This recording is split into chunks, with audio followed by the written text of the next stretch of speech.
Pour le groupe Union centriste.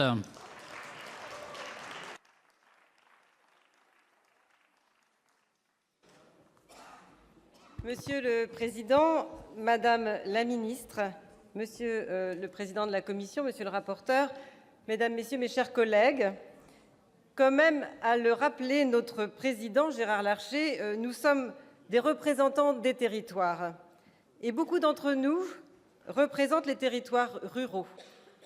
Il est donc probable que vous ayez reçu, tout comme moi, ces courriers manuscrits de retraités agricoles vous interpellant sur l'indigence de leur situation. Qui, chers collègues, n'aurait pas noté ces écritures à la fois frêles mais déterminées, ces rédactions à la fois fébriles et pudiques, ces choix des mots à la fois résignés mais courageux? Qui parmi vous n'a pas remarqué la précision des montants, au centime près, nous prouvant à chaque ligne qu'avec peu, on peut faire encore beaucoup, mais que l'impossible, l'imprévu, l'hiver plus froid, l'appareil ménager qui tombe en panne, la maladie, le décès d'un proche, tous ces aléas et tous ces malheurs qui vous tombent dessus, eh bien là, la peur et la colère parfois vous font sortir du silence, vous font sortir de votre pudeur, vous font sortir de vos gonds. Qui d'entre vous, chers collègues, n'a pas justement observé les demandes de plus en plus fréquentes de ces mêmes retraités au Fonds de solidarité logement pour l'achat de bois, pour l'achat de fioul? Qui, chers collègues, parmi vous n'a pas été sollicité pour compléter les frais de réparation d'une voiture qui vous sert quotidiennement à encore ne dépendre de personne pour vos déplacements? Qui, chers collègues, parmi vous, n'a pas été touché par les difficultés rencontrées pour l'achat d'appareils dentaires et auditifs, pour des frais d'ambulance, pour des frais d'obsèques?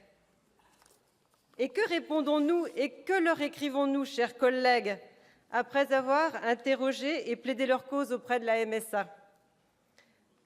Nous leur répondons presque systématiquement qu'ils n'ont pas assez cotisé. Alors même que nous le savons toutes et tous, à une certaine époque, on ne cotisait pas, en particulier pour les femmes.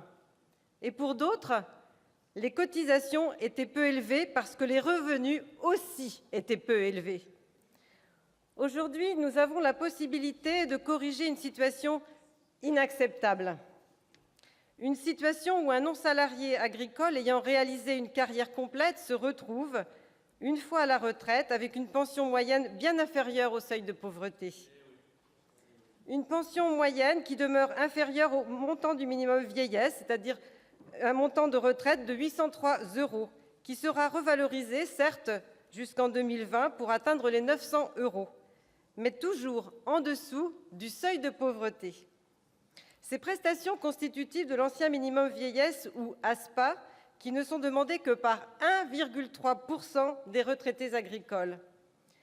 Parce qu'on le sait tous, le recours sur succession est un barrage psychologique, difficilement accepté par toute une génération qui a mis toute une vie de labeur pour se constituer un petit patrimoine, susceptible de servir et souvent sanctuarisé pour la prise en charge de la dépendance lorsque le moment viendra.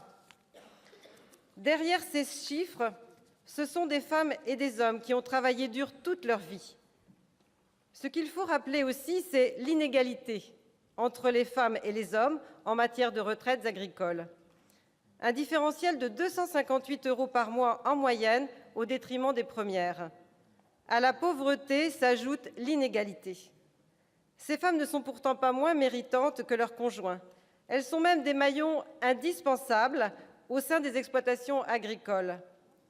La délégation aux droits des femmes, présidée alors par notre ancienne collègue Chantal Joanneau, en avait pris la mesure. Son rapport est un document précieux et j'invite celles et ceux qui ne l'ont pas lu à en prendre connaissance rapidement. Face à cette réalité, que propose le texte qui nous est soumis aujourd'hui? Proposition de loi qui, je le rappelle, a été adoptée à l'unanimité à l'Assemblée nationale avant les présidentielles de 2017. L'article 1er vise à augmenter le niveau de pension de base et complémentaire minimale correspondant à 75 % du SMIC, soit actuellement 871 €, en le passant à 85 % du SMIC, soit 987 €, ce qui le rapprocherait sensiblement du niveau du seuil de pauvreté.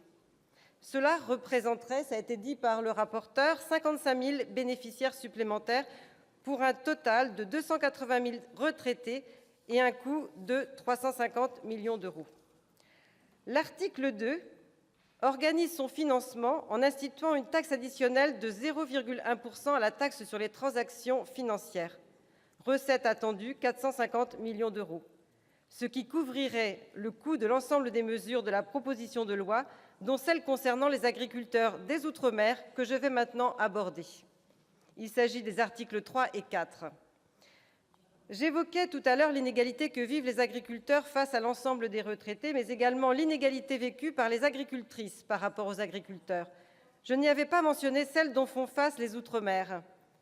Pour une carrière complète, les non-salariés agricoles ultramarins perçoivent une pension moyenne d'environ 200 € de moins qu'un retraité en métropole. Par ailleurs, moins du quart des monopensionnés ultramarins du régime des non-salariés agricoles ont réalisé une carrière complète. Par conséquent, rares sont les bénéficiaires de la garantie 75 % du SMIC. La moyenne des pensions versées est inférieure en réalité à 300 €. L'article 3 et l'article 4 vous seront sans doute exposés par d'autres collègues, et je vois que mon temps de parole arrive à échéance, et je voudrais vous dire quand même la fin de mon propos. Unanimement persuadés du bon fondement de cette loi, l'ensemble des membres du groupe Union centriste avaient décidé de voter conforme ce texte. Ce matin, en commission des affaires sociales, l'annonce de l'usage de l'article 44-3 de la Constitution par le Gouvernement a suscité de vives indignations, mépris du monde agricole, mépris du travail parlementaire. Au groupe Union centriste, nous n'avons de cesse de rappeler la nécessité d'une refonte en profondeur de notre système de retraite. Notre inclinaison historique est même de privilégier la voie d'un système unique de retraite afin de favoriser l'instauration d'un mode de calcul de l'ensemble des pensions sur la base d'un système à points. Pour autant, voter ce texte, ce n'était pas entrer en contradiction avec la future réforme systémique des retraites du Gouvernement. L'urgence est aujourd'hui au soutien au monde agricole. Aujourd'hui, il nous était donné d'effacer une honte nationale. Merci.